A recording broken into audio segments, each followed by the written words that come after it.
বিপদ, আপদ, পরীক্ষা এটা মানুষের পিছু ছাড়ে না। সবার জীবনে পরীক্ষা আছে, নবীদের জীবনেও পরীক্ষা ছিল।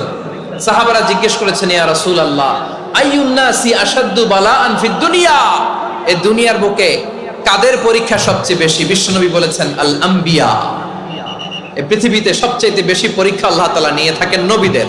কাদের? নবীদের। সুম্মাল আমসাল ফাল আমসাল, এরপরে নবীদের পরের স্তরে যারা তাদের পরীক্ষা, এরপরে তাদের পরের স্তরে যারা তাদের পরীক্ষা, সিদ্দিকিনদের, শুহাদাদের, সালেহিনদের, আল্লাহওয়ালাদের।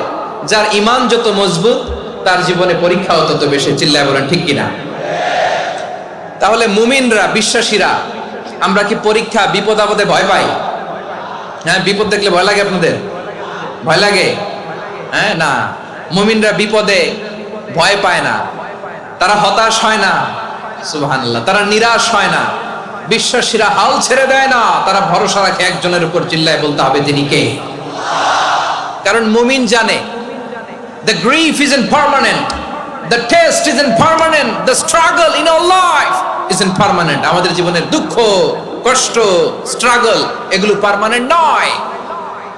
After every difficulties there is an ease. সব কষ্টের পরেই একটা সুখ আছে না নাই?